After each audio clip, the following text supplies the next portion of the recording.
Good morning to all of you. Today we have to start our fourth chapter, which is steam nozzle and steam turbine. आजपासून आपण आपलं 4th नंबरचं chapter steam nozzle and steam turbine हे start करत आहोत. स्क्रीनवरती तुम्हाला दिसेल की त्या ठिकाणी स्टीम टर्बाईन एक्सप्लेन केलेलं आहे. स्टीम टर्बाईन बघण्या अगोदर एक जस्ट मी स्टीम नोझल काय असतं याचा एक थोडासा ओव्हरव्ह्यू या ठिकाणी देणार आहे. Steam nozzle is nothing but it is a varying cross sectional area varying cross sectional area. आपल्याला माहिती आहे आपलं जे काही थर्मल इंजिनिअरिंग हा जो काही सिलेबस आहे, हा सिलेबस आपल्या इंडस्ट्रीशी रिलेटेड जो काही थर्मल पॉवर प्लॅन्ट असतो की ज्या ठिकाणी इलेक्ट्रिसिटी जनरेट होते आणि ती इलेक्ट्रिसिटी आपल्या डे टू डे लाईफमध्ये यूज होत असते, त्या थर्मल पॉवर प्लॅन्टला कन्सिडर करून आपला जो काही सिलेबस आहे हा सिलेबस डिझाईन केलेला आहे. मागील लेक्चरला आपण स्टीम बॉयलर बघितलेला आहे की ज्या ठिकाणी वॉटरचं स्टीममध्ये कन्व्हर्जन करून रिक्वायर्ड प्रेशरमध्ये रिक्वायर्ड असलेली जी काही स्टीम आहे ही स्टीम त्या ठिकाणी जनरेट केली जाते. ओके, ही स्टीम जनरेट झाल्यानंतर ती नोझल थ्रू टर्बाईनवरती फ्लो केली जाते. त्यासाठी त्या ठिकाणी काय केलं जातं, स्टीम नोझल यूज केलेलं असतं. स्टीम नोझल कशासाठी त्या ठिकाणी यूज करतात तर त्या ठिकाणी मेन पर्पज असतो की जी काही स्टीम टर्बाईनवरती फ्लो होणार आहे ही टर्बाईनवरती फ्लो होण्याच्या अगोदर त्या स्टीमची व्हेलॉसिटी इन्क्रीज केली जाते. आता स्टीम नोझलचे एक्झाम्पल्स जर आपण बघितले तर बरेच एक्झाम्पल्स आपल्याला डे टू डे लाईफमध्ये पण बघायला मिळतात की तुमच्या लक्षात येईल आपल्या गाडीवरती जर वॉटर स्प्रे करायचं असेल तर त्या ठिकाणी स्टीम नोझल यूज केलं जातं. जे काय कार वॉशिंग सेंटर आहे किंवा व्हेकल वॉशिंग सेंटर आहे त्या ठिकाणी स्टीम नोझल यूज केलं जातं. स्प्रे पेंटिंग ठिकाणी स्टीम नोझल यूज केलं जातं. किंवा आपल्या डे टू डे लाईफमध्ये आपण बघतो की आपण आपल्या घरी पण ज्यावेळेस आपल्या अंगणामध्ये किंवा घरामध्ये पाणी मारत असतो त्या ठिकाणी आपण जी काही नळी यूज करतो त्या नळीचा डायमीटर आपण हाताने प्रेस करून तो डायमीटर रिड्यूस करून त्या ठिकाणी त्याचं नोझलमध्ये एक थोडक्यात कन्व्हर्जन करून त्या ठिकाणी काय केलं जातं ते त्या ठिकाणी यूज केलं जातं. आणि आपण आपल्या गावठी भाषेत त्या ठिकाणी म्हणत असतो की त्या पाण्याचं प्रेशर वाढलं. ओके, आणि बरेचसे आपण विद्यार्थ्यांना जरी विचारलं की स्टीम नोझलमध्ये जर समजा पाणी किंवा जे काय फ्लुइड आहे हे जर पास केलं तर त्या ठिकाणी काय चेंज होतं तर ते म्हणतात की त्याचं प्रेशर इन्क्रीज होतं. परंतु ॲक्च्युअली ज्यावेळेस आपण इंजिनिअरिंग बघत असतो त्या इन्स्टंटला त्या ठिकाणी त्याचं प्रेशर रिड्यूस होत असतं आणि त्याची व्हेलॉसिटी काय होत असते, इन्क्रीज होत असते. ओके, यासाठी जनरली म्हणजे व्हेलॉसिटी इन्क्रीज करण्यासाठी म्हणजे जी काय प्रेशर आहे ते रिड्यूस झाल्यामुळे त्या एनर्जीचं नेक्स्ट एनर्जीमध्ये कन्व्हर्जन होतं आणि ते व्हेलॉसिटी इन्क्रीज होत असते. ओके, तर त्यासाठी काय केलं जातं तर ते स्टीम नोझल त्या ठिकाणी काय केलं जातं, यूज केलं जातं. म्हणजे काय की व्हॅरिंग क्रॉस सेक्शन जो काही एखादा पाईप आहे त्या पाईपचा जर डायमीटर चेंज झाला, व्हॅरी झाला, त्याचा जो काही क्रॉस सेक्शनल एरिया त्यामध्ये जर चेंजेस झाले तर त्याला आपण नोझल असं म्हणत असतो. मग नोझलचे बेसिकली 3 टाईप्स आहे. एक आहे कॉन्व्हर्जंट नोझल, सेकंड आहे डायव्हर्जंट नोझल आणि थर्ड आहे कॉन्व्हर्जंट डायव्हर्जंट नोझल. आता कॉन्व्हर्जंट नोझल म्हणजे काय तर एखादा पाईप आहे त्याचा डायमीटर कॉन्स्टंट आहे परंतु त्याच्या एंडला त्याचा जो काही क्रॉस सेक्शनल एरिया आहे किंवा जो काही डायमीटर आहे हा जर रिड्यूस होत गेला, काय होत गेला, रिड्यूस होत गेला, त्याचा डायमीटर चेंज होत गेला आणि तो डायमीटर काय होत गेला, रिड्यूस होत गेला, तर त्याला आपण कॉन्व्हर्जंट टाईप नोझल असं म्हणत असतो. तसंच सेम असतं divergent type nozzle. Divergent type nozzle म्हणजे काय तर त्याचा जो काय क्रॉस सेक्शनल एरिया हा वाढत गेला, जसं कॉन्व्हर्जंटमध्ये त्याचा डायमीटर रिड्यूस होत गेला त्या पद्धतीने डायव्हर्जनमध्ये काय होतं तर त्याचा जो काय डायमीटर आहे हा इन्क्रीज होत जातो. काय होत जातो, इन्क्रीज होत जातो. म्हणजे काय होतं त्या ठिकाणी तो वाढत जातो. काय होत जातो तो इन्क्रीज होत जातो, वाढत जातो. तर त्याला आपण डायव्हर्जंट टाईप नोझल असं म्हणतो. फर्स्ट आहे कॉन्व्हर्जंट, सेकंड आहे डायव्हर्जंट आणि थर्ड आहे कॉन्व्हर्जंट डायव्हर्जंट टाईप नोझल. म्हणजे काय की जो काय व्हॅरिंग क्रॉस सेक्शनल एरिया आहे हा अगोदर काय होत जातो तर हा रिड्यूस होत जातो आणि नंतर काय होत जातो तो इन्क्रीज होत जातो. म्हणजे काय आता तुम्ही FMMमध्ये किंवा फ्लुइडमध्ये बघितलं असेल की फ्लो रेट मेजर करण्यासाठी जी काही व्हेंच्युरी ट्यूब यूज केली जाते, व्हेंच्युरीमीटर यूज केला जातो, तर तो व्हेंच्युरीमीटरचा जो काही शेप आहे याला आपण काय म्हणू शकतो कॉन्व्हर्जंट डायव्हर्जंट टाईप नोझल असं म्हणू शकतो. असे बेसिकली नोझलचे 3 टाईप्स आहे, कॉन्व्हर्जंट नोझल, डायव्हर्जंट नोझल आणि कॉन्व्हर्जंट डायव्हर्जंट नोझल. आता नोझल कुठे यूज केलं जातं तर नोझल आईस इंजिनमध्ये यूज केलं जातं, नोझल स्प्रे पेंटिंगमध्ये यूज केलं जातं, नोझल जसं आपण बघितलं की व्हेंच्युरीमीटर म्हणून नोझल यूज केलं जातं, कार वॉशिंग सेंटरमध्ये नोझल यूज केलं जातं. अशा नंबर ऑफ ॲप्लिकेशनच्या ठिकाणी नोझल काय केलं जातं इंजिनिअरिंगमध्ये किंवा ॲक्च्युअल प्रॅक्टिसमध्ये किंवा डे टू डे लाईफमध्ये काय केलं जातं नोझल यूज केलं जातं. आणि या ठिकाणी ज्यावेळेस आपण बॉयलर किंवा टर्बाईनमध्ये जे काही डिव्हाइस म्हणून नोझल यूज करतो तर या ठिकाणी बॉयलरमध्ये जनरेट झालेली बॉयलरमध्ये जनरेट झालेली जी काही स्टीम आहे ह्या स्टीमचं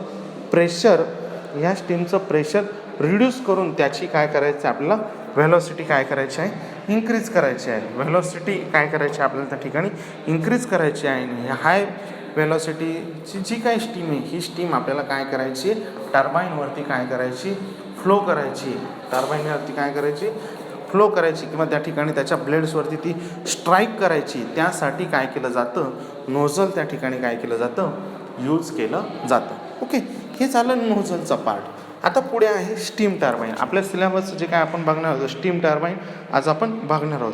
स्टीम टर्बाईन म्हणजे काय? A steam turbine is a prime mover in which the potential energy of the steam is transform into kinetic energy later in its turn is transform into the mechanical energy of rotation of the turbine shaft. Steam turbine म्हणजे काय? Is a prime mover. हे काय prime mover in which the potential energy of स्टीममध्ये present असणारी जी काय potential energy जी काही पोटेन्शियल एनर्जी आहे that potential energy is transform into kinetic energy. स्टीममध्ये प्रेझेंट असणारी जी काय पोटेन्शियल एनर्जी ह्या पोटेन्शियल एनर्जीचं कशामध्ये कन्व्हर्जन करायचं तर ते कायनेटिक एनर्जीमध्ये कन्व्हर्जन करायचं आणि later in its turn is transform into the mechanical energy. आणि शेवटी काय करायचं आहे या सर्वांचं कशामध्ये कन्व्हर्जन करायचं तर mechanical energy of rotation of the turbine shaft. Turbine शाफ्टच्या मेकॅनिकल एनर्जीमध्ये आपल्याला काय करायचं आहे त्याचं कन्व्हर्जन करायचं आहे. म्हणजे स्टीम टर्बाईन कशासाठी यूज केलं जातं तर स्टीममध्ये प्रेझेंट असणारी जी काय पोटेन्शियल एनर्जी ह्या पोटेन्शियल एनर्जीचं कायनेटिक एनर्जीमध्ये कन्व्हर्जन करायचं आणि लास्टली मेकॅनिकल एनर्जी जी आहे टर्बाईन शाफ्टची त्या रोटेशनमध्ये त्याचं काय करायचं आहे आपल्याला कन्व्हर्जन करायचं असतं. म्हणजे काय असतं जे काय टर्बाईन्स असतं त्या ठिकाणी ब्लेड्स प्रेझेंट असतं, यावरती रोटर त्या ठिकाणी प्रेझेंट असतो, त्या ठिकाणी जो काही शाफ्ट प्रेझेंट असतो टर्बाईन शाफ्ट प्रेझेंट असतो, त्या टर्बाईन शाफ्टवरती रोटर प्रेझेंट असतं आणि रोटरच्या वरती काय प्रेझेंट असतात त्या ठिकाणी ब्लेड्स प्रेझेंट असतात. त्या ठिकाणी काय असतात ब्लेड्स त्या ठिकाणी असतात. आणि काय होत असतं ज्या वेळेस नोझल थ्रू आलेली जी काही स्टीम आहे ही स्टीम ज्यावेळेस त्या ब्लेडवरती स्ट्राईक होते तर ती ब्लेड काय होतात रोटरला रोटेट करतात आणि रोटर कशावरती माउंट असतो तर तो शाफ्टवरती माउंट असतो. आणि शाफ्ट कशाला कनेक्टेड असतो तर शाफ्ट जनरेटरला कनेक्टेड असतो. जनरेटरला. म्हणजे काय होतं असतं की स्टीममध्ये प्रेझेंट असणारी जी काय पोटेन्शियल एनर्जी ह्या पोटेन्शियल एनर्जीचं कायनेटिक एनर्जीमध्ये कन्व्हर्जन होतं, कायनेटिक एनर्जीचं मेकॅनिकल एनर्जीमध्ये कन्व्हर्जन होतं. कारण कसं मेकॅनिकल एनर्जीमध्ये कन्व्हर्जन कसं होतं तर जो काही शाफ्ट आहे हा शाफ्ट त्या ठिकाणी काय होतो रोटेट व्हायला काय होतो स्टार्ट होतो. शाफ्ट काय व्हायला स्टार्ट होतो रोटेट व्हायला काय होतं त्या ठिकाणी स्टार्ट होतो. आणि शाफ्ट रोटेट झाल्यामुळे काय होतं असतं हा शाफ्ट कशाला कनेक्टेड आहे जनरेटरला कनेक्टेड आहे. आणि शाफ्ट ज्यावेळेस रोटेट होतं तर तो त्या जनरेटरमध्ये पण काय होत असतो रोटेट होत असतो. आणि त्या ठिकाणी काय होत असतं तर EMF काय होत असतं त्या ठिकाणी जनरेट होत असतो. काय जनरेट होतं EMF त्या ठिकाणी जनरेट होत असतो. ओके, यासाठी काय केलं जातं तर स्टीम टर्बाईन्स त्या ठिकाणी काय केलं जातं यूज केलं जातं. Applications of steam turbine. Steam turbine कशासाठी वापरतात तर बेसिकली 2 गोष्टींसाठी. एक आहे पॉवर जनरेशनसाठी आणि दुसरं आहे ट्रान्सपोर्टसाठी. काय ट्रान्सपोर्ट करायचं काही आपल्याला ट्रान्सपोर्टेशन करायचं आहे एनर्जी असो काही असो त्या ठिकाणी सुद्धा काय केलं जातो हे स्टीम टर्बाईन काय केलं जातं तर ते त्या ठिकाणी यूज केलं जातं. ओके. आणि एक असतं जे पॉवर जनरेशन, जे आता मी तुम्हाला सांगितलं की शाफ्ट रोटेट करून तो शाफ्ट कशाला कनेक्टेड आहे तर तो त्या ठिकाणी जनरेटरला कनेक्टेड आहे आणि जनरेटर काय करत असतं तर ते EMF जनरेट करत असतं. ओके. आता आपण बघणार आहोत classification of steam turbine. Steam टर्बाईनचं क्लासिफिकेशन. ओके. त्यातलं फर्स्ट आपण बघणार आहोत according to the action of steam. स्टीमच्या ॲक्शननुसार काय बघायचं आहे आपल्याला, त्याचे स्टीमच्या ॲक्शननुसार काय बघायचं आपल्याला, त्याचं क्लासिफिकेशन बघायचं आहे. त्यामध्ये फर्स्ट आहे इम्पल्स टर्बाईन आणि सेकंड आहे रिॲक्शन टर्बाईन. आपल्या सिलेबस किंवा सब्जेक्टच्या पॉईंट ऑफ व्ह्यूने हे दोन टर्बाईन्स फार इम्पॉर्टंट आहे. फर्स्ट आहे इम्पल्स टर्बाईन आणि सेकंड आहे reaction turbine. Impulse turbine. In impulse turbine steam coming out through a fix nozzle at a very high velocity strike the blades fix on the periphery of rotor. Impulse टर्बाईनमध्ये काय होतं, steam coming out through a fix nozzle, जे काही nozzle आहे ते fix आहे at very high velocity.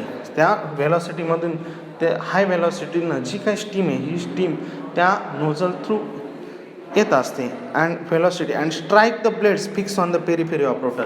जसं मी तुम्हाला सांगितलं की शाफ्टवरती रोटर माउंट आहे, रोटरवरती ब्लेड्स माउंट्स आहे. रोटरवरती काय माउंट्स आहे, ब्लेड्स माउंट आहे आणि ह्या ब्लेड्सवरती ती येऊन स्ट्राईक करते. म्हणजे काय करते, त्या ठिकाणी आदळते ती. ओके.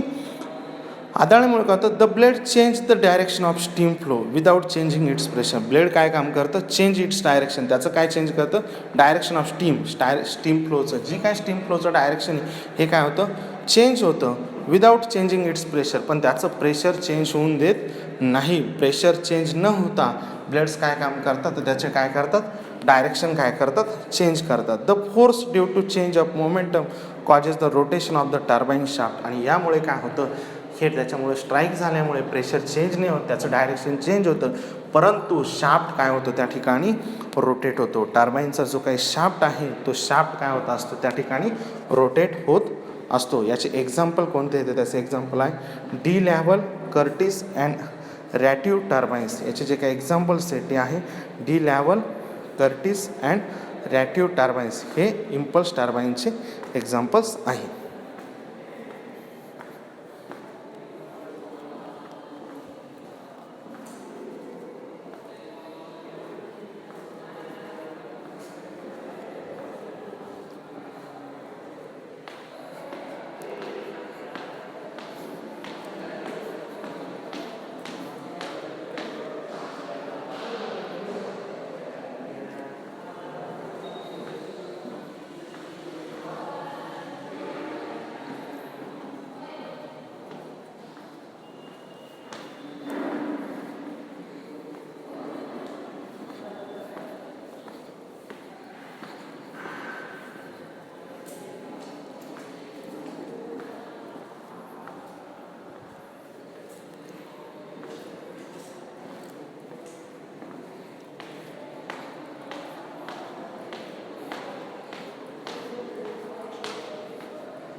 ओके. या पद्धतीने आपण इम्पल्स टर्बाईन बघितलेलं आहे की इम्पल्स टर्बाईनमध्ये जे काय ब्लेड्स आहे ते ब्लेड्स आपल्या रोटरवरती माउंट केलेले आहे आणि फिक्स नोझल थ्रू येणारी जी काय स्टीम आहे ही स्टीम त्यातून एंटर होते आणि ती कशावरती फ्लो होते, त्या ब्लेड्सवरती फ्लो मिळाल्यामुळे त्याचं जे काय डायरेक्शन आहे ते चेंज होतं, परंतु त्याचं जे काय प्रेशर आहे ते प्रेशर चेंज होत नाही. ओके. सेकंड आपण बघणार आहोत रिॲक्शन टर्बाईन. रिॲक्शन टर्बाईनमध्ये काय, in a reaction turbine steam expands both in fix and moving blades continuously as the steam pass over them. Okay. अगोदरचं जे काय इम्पल्स टर्बाईन त्यामध्ये आपण बघितलं जे काय ब्लेड्स त्या ठिकाणी यूज केले ती मुव्हिंग ब्लेड्स आहे. बेसिकली स्टीम टर्बाईन ह्या कन्सेप्टमध्ये दोन प्रकारचे ब्लेड्स यूज असतात. एक असतात फिक्स ब्लेड ज्याला आपण FB म्हणतो, सेकंड असतं मुव्हिंग ब्लेड ज्याला आपण MB म्हणतो. तुम्ही जर आपल्या डायग्राममध्ये वगैरे जर बघितलं त्या ठिकाणी तुमच्या लक्षात येईल फिक्स ब्लेड आहे, मुव्हिंग ब्लेड असे दोन ब्लेड्स आहेत. फिक्स ब्लेड म्हणजे काय की जे working like as a nozzle ते रोटेट होत नाही किंवा ते मूव्ह होत नाही, त्याच्यामुळे त्यातून सुद्धा काय होऊ शकते, स्टीम त्या ठिकाणी पास होऊ शकते आणि स्टीम पास झाल्यामुळे ते कशामुळे कशासारखे वर्क करतात तर ते नोझलसारखे त्या ठिकाणी काय करत असतात तर ते त्या ठिकाणी नोझलसारखे वर्क करत असतात. आणि सेकंड असतं मूव्हिंग ब्लेड, की ज्या वेळेस स्टीम त्यावरनं पास होते, स्टीम त्या ठिकाणून काय होते, ते स्टीम त्या ठिकाणून पास होते आणि स्टीम पास झाल्यामुळे काय होतं, तर ते रोटरला मूव्ह करतात अशा पद्धतीने. तर रिॲक्शन टर्बाईनमध्ये काय केलं असतात, या दोघंही प्रकारचे ब्लेड्स काय केले जातात त्या ठिकाणी यूज केले असतात. फिक्स ब्लेड पण यूज केले असतात, मूव्हिंग ब्लेड. जसे इम्पल्स टर्बाईनमध्ये मूव्हिंग ब्लेड यूज केलेले असतात, तसं रिॲक्शन टर्बाईनमध्ये काय केलं असतं, तर त्या ठिकाणी दोन्ही प्रकारचे ब्लेड्स काय केले असतात, ते यूज केले असतात. एक फिक्स ब्लेड असतात आणि दुसरे मूव्हिंग ब्लेड्स त्या ठिकाणी असतात. ओके. तर फिक्स ब्लेड काय करतात, की ते वर्किंग लाईक ॲज अ नोझलसारखे काय करतात, ते वर्क करत असतात. म्हणजे ज्यावेळेस त्यातून त्या ठिकाणी ज्यावेळेस स्टीम पास होते, त्या ठिकाणून काय होते, स्टीम त्या ठिकाणी ज्यावेळेस पास होते, तर स्टीम पास झाल्यानंतर तिचं काय होतं, की तिची व्हेलॉसिटी इन्क्रीज होते, परंतु त्याचं प्रेशर इन्क्रीज होत नाही. त्याची काय इन्क्रीज होते, तर व्हेलॉसिटी इन्क्रीज होते, पण प्रेशर इन्क्रीज होत नाही. ओके. आणि ही काही स्टीम आहे जिचं व्हेलॉसिटी रिड्यूस झालेली, व्हेलॉसिटी प्रेशर रिड्यूस झालेलं आहे आणि व्हेलॉसिटी काय झालेली, इन्क्रीज झालेली आहे, अशी स्टीम काय होते, मूव्हिंग ब्लेडवरून पास होते. मूव्हिंग ब्लेडवरती ती स्ट्राईक करते आणि त्या इन्स्टंटला काय होतं, तर त्या इन्स्टंटला ते रोटेट होतं, रोटर काय होतं त्या ठिकाणी रोटेट होतं. ओके. अशा प्रकारे हे रिॲक्शन टर्बाईन वर्क करते. In reaction turbine steam expand both in fix and moving blade continuously as the steam pass over them. ज्यावेळेस स्टीम त्या ठिकाणून पास होते, तर त्या ठिकाणी दोन्ही प्रकारच्या ब्लेड्समधून ती पास होते, fix as well as moving blades, आणि कंटिन्युअसली त्या ठिकाणून पास होते. The pressure drop occurs continuously over both moving and fix blade. पण या ठिकाणी काय होतं, जे काय प्रेशर आहे तो प्रेशर ड्रॉप होतो, तो कुठे होतो, continuously over both moving as well as fix blade. Okay. जसं हे according to the action of steam बघितलं, तसं आता आपण बघणार आहोत. त्यानंतर पुढे आहे combination of impulse and reaction turbine. जसं आपण इम्पल्स अँड रिॲक्शन टर्बाईन बघितलं, तसंच काय आहे, की ह्या दोघांचं काय केलं असतं, कॉम्बिनेशन पण काही ठिकाणी केलेलं असतात. म्हणजे काय, की ज्या ठिकाणी जनरली इम्पल्स आणि रिॲक्शन टर्बाईन काय केले जातात, एकमेकांसोबत कंबाईन केले जातात, आणि तशा प्रकारचं टर्बाईन पण काय केलं जातं, काही ठिकाणी काय केलं जातं, ते यूज केलं जातं. Combination of both impulse as well as reaction turbine. Okay. Next आपण बघणार according to the number of pressure stages. According to the number of pressure stages, pressure स्टेजेसनुसार काय केलेलं आहे, तर त्याचं जे काय आहे ते क्लासिफिकेशन केलेलं आहे. ते दोन टाईप्स आहे basically, single stage and multi stage impulse. Single stage turbine and multi stage impulse and reaction turbine. Single stage म्हणजे काय, These turbines are mostly used for driving centrifugal compressor, blowers and other similar machinery. Single स्टेजमध्ये काय केलं असतं, की त्या ठिकाणी एक सिंगल टर्बाईन त्या ठिकाणी काय केलं असतं, single set of turbine and nozzle त्या ठिकाणी काय केलं असतात, यूज केलेलं असतात. म्हणजे एकच नोझल किंवा एकच सेट ऑफ नोझल आणि एकच सेट कशाचा, टर्बाईनचा, असं एकच जे काय कॉम्बिनेशनचं युनिट आहे ते त्या ठिकाणी यूज केलं जातं. आणि ते बेसिकली कुठे यूज केलं जातं, तर ते centrifugal compressors, blowers and other similar machinery. जे काय सेंट्रिफ्युगल कॉम्प्रेसर आहे, ब्लोअर्स आहे आणि त्या रिलेटेड जशी काही मशिनरी आहे त्या ठिकाणी काय केलं जातं, तर ते त्या ठिकाणी यूज केलं जातं. आता multi stage impulse and reaction they are made in wide range of power capacities varying from small to large. हे काय केलं जातं, की कुठे यूज केलं जातं, कशासाठी बनवलेलं असतं, तर पॉवर कॅपॅसिटी जिथं लार्ज आहे अशा ठिकाणी काय केलं जातं, यूज केलं जातं. अशाच प्रकारची एक कन्सेप्ट असते कॉम्प्रेसर, जिथं सिंगल स्टेज आणि मल्टी स्टेज. आता म्हणजे काय, जर समजा आपल्याला एक पर्टिक्युलर अमाऊंटमध्येच प्रेशर हवं आहे, तर त्या ठिकाणी काय केलं जातं, सिंगल कॉम्प्रेसर यूज केलं जातं. आणि ज्या ठिकाणी आपल्याला असं वाटतं आहे की आपल्याला लार्ज प्रेशरची एअरची गरज असते, तर त्या ठिकाणी काय केलं जातं, तर त्या ठिकाणी काय केलं जातं, दोन कॉम्प्रेसर एकमेकाच्या सिरीजमध्ये एकमेकांना जॉईंट केले असतात. जे आपल्याला बरेच वेळेस आपलं जे काय गाडीच्या ट्यूबमध्ये हवा भरण्याचं जे ठिकाणी हवा फिलिंग करायचं, त्या ठिकाणी असे कॉम्प्रेसर तुम्हाला दिसून येतील, की एक लो प्रेशर कॉम्प्रेसर असतं आणि एक high pressure. Low pressure LP compressor, high pressure HP compressor, असे एकमेकाच्या सिरीजमध्ये त्या ठिकाणी काय केलं असतं, ते जॉईन केलेले असतात. आणि ज्या ठिकाणून काय होत असते, ही जी काय एअर आहे ती प्रेशराईज करून त्या ठिकाणी काय केली जाते, सप्लाय केली जाते.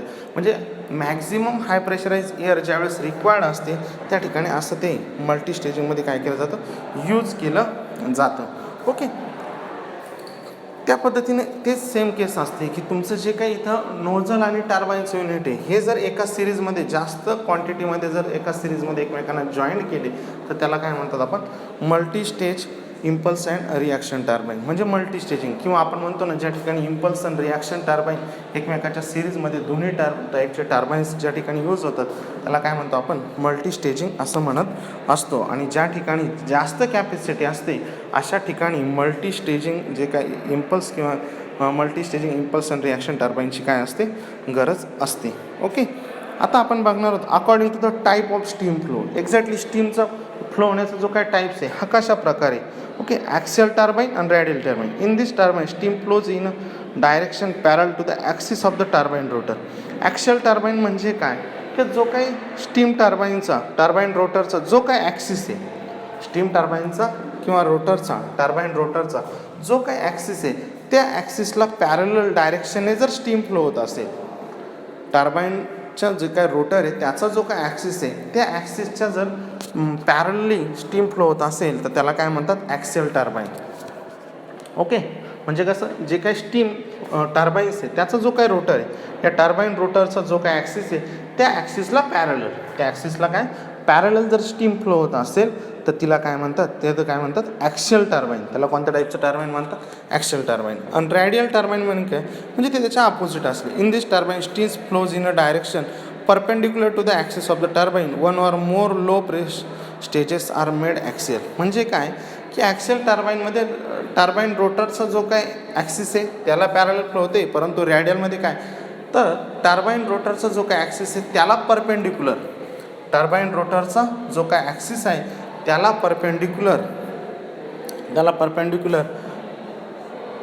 परपेंडिक्युलर जर स्टीम फ्लो होत असेल, टार्बाईन रोटरचा जो काय ॲक्सिस आहे त्याला परपेंडिक्युलर जर स्टीम फ्लो होत असेल तर त्याला काय म्हणतात रॅडियल टार्बाईन असं म्हणतात. According to the number of shafts. Okay, single shaft turbine आणि मल्टी शाफ्ट टार्बाईन. हे सिंपल आहे की ज्या ठिकाणी जो काय शाफ्ट त्या ठिकाणी यूज केलेला आहे की जो ज्या शाफ्टवरती टार्बाईन माउंट असताना तो शाफ्ट जनरेटरला कनेक्ट असतो तो जर सिंगल असेल तर त्याला म्हणतात सिंगल शाफ्ट टार्बाईन, आणि तो जर मल्टी शाफ्ट टार्बाईन जर जास्त असतील तर त्याला काय म्हणतात multi shaft turbines. Okay, according to the method of governing ही एक मेथड आहे.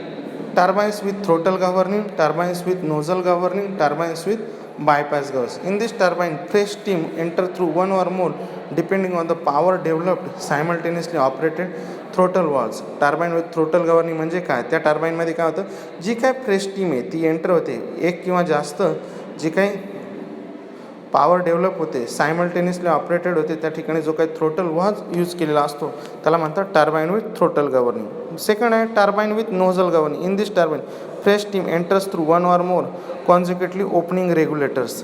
म्हणजे या ठिकाणी अगोदरच्या केसमध्ये थ्रोटल व्हॉल्व यूज केलेला असतो, तर सेकंड केसमध्ये काय असतं की नोझल गव्हर्निंग त्या ठिकाणी काय असतं consecutively opening regulators, one or more consecutively काय ओपनिंग रेग्युलेटर्स त्या ठिकाणी काय केलेलं असतात यूज केलेला असतात. Turbine with bypass governing. Okay, next आहे तो आपलं turbine with bypass governing. In this turbines the steam besides being fed to the first stage is also fed to one or two or even three intermediate stages of the turbine. Okay, in these turbines the steam besides being fed to the first stage is also fed to one, two or even three intermediate stages of the turbine. अशा पद्धतीने काय केलं जातं याचं bypass governing त्या ठिकाणी operate केलं जातं.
आता आपण बघणार आहोत according to the heat drop process, म्हणजे आपण अगोदर बघितलेलं आहे according to the method of governing.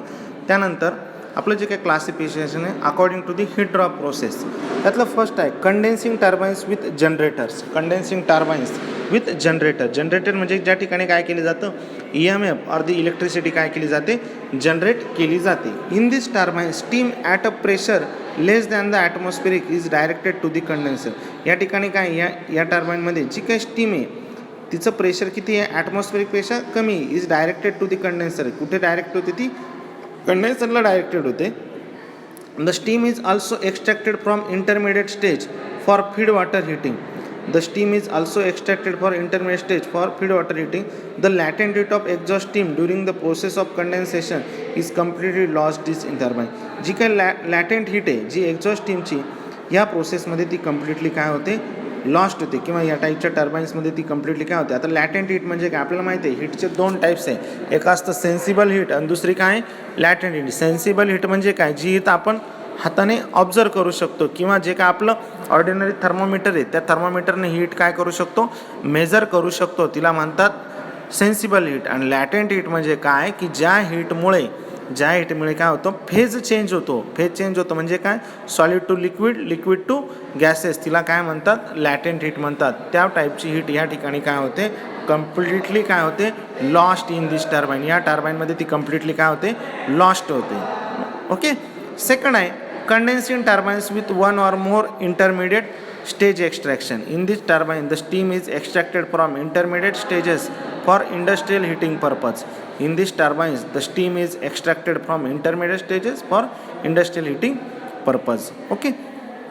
According to the heat drop process मधलं थर्ड आहे back pressure turbine. Back pressure turbine म्हणजे काय, ह्या टर्बाईनमध्ये in this turbine the exhaust steam is utilized for industrial or heating purposes. जी काय exhaust झालेली steam आहे ती काय केली जाते, इंडस्ट्रियल किंवा हिटिंग पर्पजसाठी परत काय केली जाते, रियूज केली जाते. Turbines with deteriorated vacuum can also be use in which exhaust steam may be use for heating and process purpose.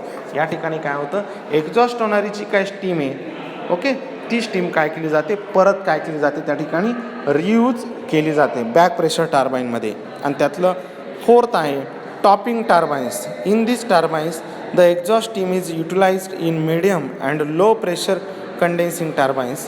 These turbines operate at a high initial conditions of steam pressure and temperature and are mostly used during the extension of power station capacities and with a view to obtain better efficiencies. Okay.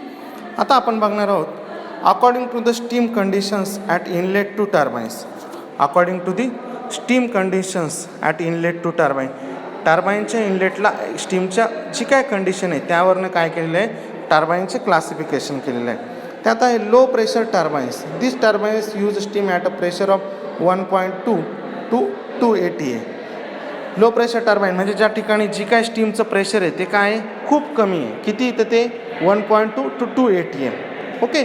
जर समजा हे वाढवलं, हे किती केलं, near about 40 केलं, तर त्याला म्हणतात medium pressure turbine. This turbines use steam up to a pressure of 40 ATA. 40 ATA पर्यंत जर स्टीम प्रेशर त्या ठिकाणी यूज होत असेल तर त्याला काय म्हणतात, मीडियम प्रेशर टर्बाईन. ओके. त्यातलं थर्ड आहे high pressure turbines. This turbines use steam at a pressure of 40 ATA. कितीपर्यंत, जर समजा 1.2 किंवा 2 तिथपर्यंत असेल तर लो प्रेशर टर्बाईन, 40 ATA पर्यंत असेल तर ते मीडियम प्रेशर टर्बाईन, आणि 40 ATA पेक्षा जर जास्त असेल तर त्याला काय म्हणतात, हाय प्रेशर टर्बाईन. त्यानंतर फोर्थ आहे very high pressure turbine. This turbines use steam at a pressure of 170 ATA. समजा हे 40च्या पुढे कितीपर्यंत गेलं, 170 ATA पर्यंत गेलं, आणि higher and temperature of 550 degree Celsius and higher, आणि तिथलं टेम्परेचर पण किती आहे तर ते 550 डिग्री सेल्सिअसपर्यंत जर टेम्परेचर असेल तर व्हेरी हाय प्रेशर टर्बाईन्स. आणि नंतर लास्ट आहे super critical pressure turbines. This turbines use steam at a pressure of 225 ATA and higher. Okay. म्हणजे काय, 1.2 to 280 पर्यंत असेल तर लो प्रेशर, 40 ATA पर्यंत असेल तर मीडियम प्रेशर, 40पेक्षा जास्त असेल तर ते हाय प्रेशर, 40पेक्षा जास्त ते 270 पर्यंत गेलं तर ते सॉरी 170पर्यंत जर गेलं तर ते व्हेरी हाय प्रेशर टर्बाईन्स, आणि त्यापेक्षाही जास्त गेलं टू 25 ATA त्यापेक्षा जास्त तर त्याला म्हणतात सुपर क्रिटिकल प्रेशर टर्बाईन्स. त्याला काय म्हणलं जातं? Super critical pressure turbine. Okay, आता आपण बघणार आहोत टर्बाईनचं last classification according to their uses in industry. Exactly turbine कुठे यूज होतं इंडस्ट्रीमध्ये त्यावरनं आपण काय करणार आहोत, तर त्याचं टर्बाईनचं कोणतं टाईप्स आहे हे आपण डिसाईड करणार आहोत. त्यातलं आहे stationary turbines with constant speed of rotation. जे काय टर्बाईन ते स्टेशनरी आहे, फिक्स आहे, परंतु जे काय स्पीड आहे ते स्पीड कसं आहे त्या रोटेशनचं ते कॉन्स्टंट आहे. These turbines are primary use for driving alternators. की जे एका स्टेशनरी आहे, फिक्स आहे, परंतु त्याचं काय स्पीडसुद्धा काय आहे त्या ठिकाणी कॉन्स्टंट स्पीड आहे. कॉन्स्टंट स्पीडचं टर्बाईन आहे त्याला काय म्हणतो आपण, ते कुठं बेसिकली यूज केलं जातं for driving the alternators. Alternators drive करण्यासाठी काय केलं जातं, यूज केलं जातं. Stationary turbines with variable speed of rotation. जसं आपण अगोदरचं बघितलं की स्टेशनरी, परंतु ते काय आहे त्याचं स्पीड पण काय कॉन्स्टंट आहे. आणि ह्या केसमध्ये काय आहे ते स्टेशनरी आहे, परंतु जे काय स्पीड आहे ते स्पीड काय होतं, व्हॅरी होतं. This turbines are made for driving turbo blowers, air circulators, pumps. हे कुठे यूज केलं जातं, टर्बो ब्लोअर्स, एअर सर्क्युलेटर्स आणि पंप या ठिकाणी काय केलं जातं, यूज केलं जातं. Non stationary turbines with variable speed. This turbines are usually employed in steamers, ships and railways and locomotive. Non stationary म्हणजे ते स्टेशनरी नाही आहे आणि स्पीड पण काय होतं, व्हॅरी होतं. तर ते बेसिकली रेल्वे, शिप्स या ठिकाणी जे टर्बाईन्स यूज केले जातात त्या ठिकाणी काय केलं जातं, ते यूज केलं जातं. ओके, असं आपण बघितलं. आता आज आपण बघितलं आहे की स्टीम टर्बाईन्स म्हणजे काय ते बघितलं. ओके, त्याचे ॲप्लिकेशन्स बघितले. त्यानंतर आपण क्लासिफिकेशन्स ऑफ स्टीम टर्बाईन बघितलं according to the action of steam, मग इम्पल्स टर्बाईन, रिॲक्शन टर्बाईन, आणि त्यानंतर दोघांचं कॉम्बिनेशन बेसिस एक टर्बाईन्स असतं. त्यानंतर आपण बघितलं according to the number of pressure stages. Pressure stages म्हणजे काय की single stage turbine, multi stage turbine. त्यानंतर आपण बघितलं according to the type of steam flow. त्यात बघितलं आपण axial turbines and radial turbines. Okay, according to the number of shafts, single shaft turbine and multi shaft turbines. त्यानंतर आपण बघितलं according to the method of गव्हर्निंगचे जे काही methods आहे त्यावरून आपण स्टीमचे क्लासिफिकेशन केलं. Turbine with throttle governing, turbine with nozzle governing, turbine with bypass governing. Okay, आणि त्यानंतर आपण बघितलं according to the heat drop process. त्याच्यामध्ये आपण 4 टाईप्स बघितले. Condensing turbine with generators, condensing turbines with 1 or more intermediate stage extraction, back pressure turbine, tapping turbines. Okay, त्यानंतर आपण बघितलं according to the steam conditions at inlet to turbine. टर्बाईनच्या इनलेटला exactly स्टीमची condition काय आहे त्यावरनं बघितलं. Low pressure turbine, medium pressure turbine, high pressure turbine, very high pressure turbine and super critical pressure turbine. आणि शेवटी आपण बघितलं according to the uses in इंडस्ट्रीमध्ये कसा यूज होतो त्याच्यावरून आपण बघितलं. Stationary turbines with constant speed of rotation, stationary turbines with variable speed of rotation, non stationary turbines with variable speed. Okay, उरलेलं आपण नेक्स्ट लेक्चरला बघू.